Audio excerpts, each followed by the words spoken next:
Guys, welcome back to Kavya's Kahani. ఈ వీడియోలో నేను శివుడికి ఎంతో ఇష్టమైన శంకుపూలని ఎలా పెంచాలి, ఎలా ప్రాపగేట్ చేసుకోవాలి అని చూపించబోతున్నాను.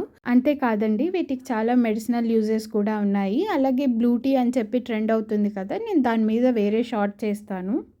అండ్ ప్రతి ప్రాపగేషన్కి పాటింగ్ మిక్చర్ ప్రిపరేషన్ అయితే కామన్, ప్రతి దాంట్లో సేమ్ కహాని సేమ్ అండి. ఒక పార్ట్ వర్మీ కంపోస్ట్, ఒక part sand and 2 parts red సాయిల్తో పాటింగ్ మిక్చర్ని ప్రిపేర్ చేసుకోవాలి. ఆ ప్రిపేర్ చేసుకున్న దాన్ని పాలిథిన్ బ్యాగ్స్లో ఫిల్ చేసుకోవాలి. మేము శంకు పుష్పాలతో పాటు వేరే ప్లాంట్స్ కూడా ప్రాపగేట్ చేస్తుండే కాబట్టి కొంచెం పాటింగ్ మిక్చర్ అనేది బల్క్లో కలుపుకుంటున్నాము.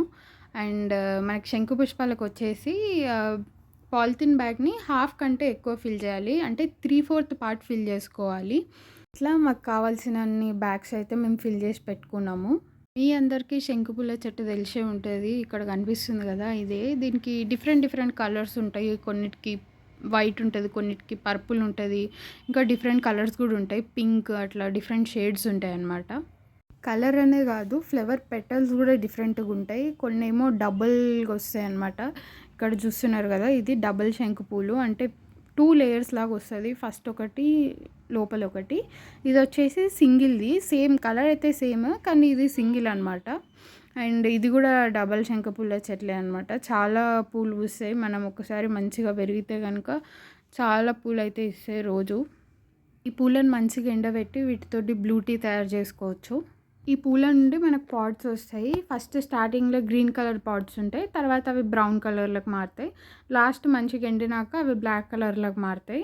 ఇక్కడ చూస్తున్నారు కదా, లెఫ్ట్ సైడ్లో ఉన్నది గ్రీన్ పౌడర్, రైట్ సైడ్లో ఉన్నది బ్లాక్ పౌడర్. గ్రీన్ పౌడర్ మనం యూజ్ చేయకూడదు, దాంట్లో ఇంకా సీడ్స్ అనేవి గ్రీన్ కలర్లోనే ఉంటాయి. బ్లాక్ పౌడర్ యూజ్ చేయాలి ప్రాపగేషన్ కోసం. ఇక్కడ సీడ్స్ అన్నీ బ్లాక్ అయింటే అది యూజ్ చేయొచ్చు. ఇట్లాంటివి కొన్ని పాట్స్ తీసుకొని దాంట్లో నుంచి సీడ్స్ అయితే సపరేట్ చేసినాం. ప్రతి దాంట్లో మేము 2 సీడ్స్ అయితే వేస్తున్నాము ప్రతి పాలిథిన్ బ్యాగ్లో.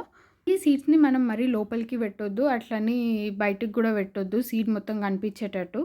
ఒక 1 ఇంచ్ డెప్త్లో పెట్టుకుంటే సరిపోతుంది. అట్లా కొంచెం పైకి పెట్టుకుంటే ఏమవుతుందంటే నీళ్ళు పోసినప్పుడు మొత్తం బయటకు వచ్చేస్తుంది, సరిగ్గా గ్రోత్ ఉండదు. కావాలంటే మీరు పైన మట్టి కూడా పోసుకోవచ్చు తర్వాత. అట్లా మేము ఒక 20-25 బ్యాగ్స్లో అయితే పెట్టేసినాం సీడ్స్. తర్వాత వీటికి రెగ్యులర్గా నీళ్ళు పోసినాం.